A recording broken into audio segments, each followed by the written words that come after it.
So this is the last part, and these are the red flags you want to pay attention to and their significance. So this one is pattern recognition. For example, if you have a pregnant patient who tells you that, doctor, there's decreased fetal movement, or nurse, there's decreased fetal movement. First thing you have to think about is maybe that baby is compromised fetal well-being. So we need to check quickly to find out what is happening. If the baby needs to be delivered quickly. Compromised fetal well-being, decreased fetal movement. Think about compromised fetal well-being. Please, can I move on? Compromised fetal well-being, decreased fetal movement. Number two, if you have a pregnant patient who has dysuria, that is painful urination, dysuria, painful urination, what should you think about? You should think about urinary tract infection, UTI, urinary tract infection. That's one thing which should come to your mind. Painful urination in a pregnant patient, painful urination, urinary tract infection.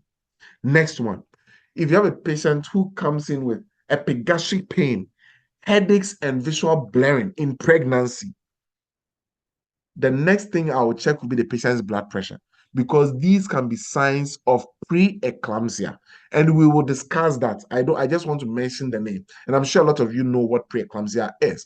But epigastric pain with headaches, visual blurring in a pregnant patient, think about preeclampsia.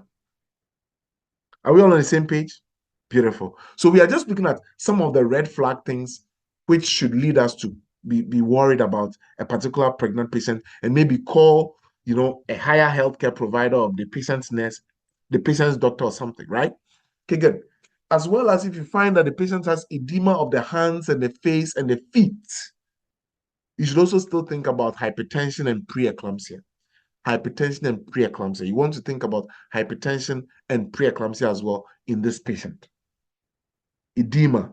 So if you have edema, headache, visual blurring, right upper quadrant pain, elevated blood pressure, think about hypertension and preeclampsia, right? And then if you have a patient who has persistent vomiting in pregnancy, then think about hyperemesis gravidarum, And as part of your NCLEX as well, we'll be reviewing how to manage vomiting in pregnancy and hyperemesis gravidarum. But today, I just want you to know, persistent vomiting in a pregnant woman, think about hyperemesis gravidarum.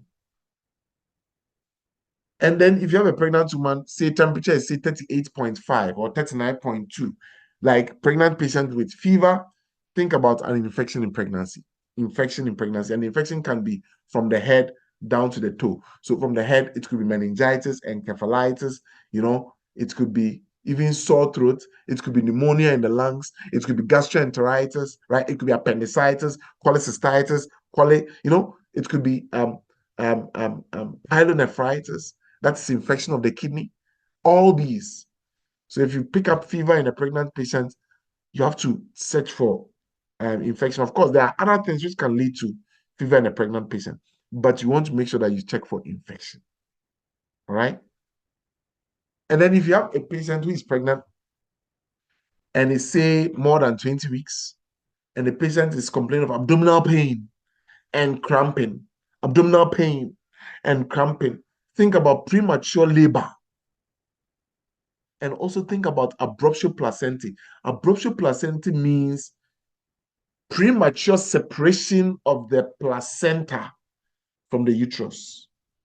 Because remember that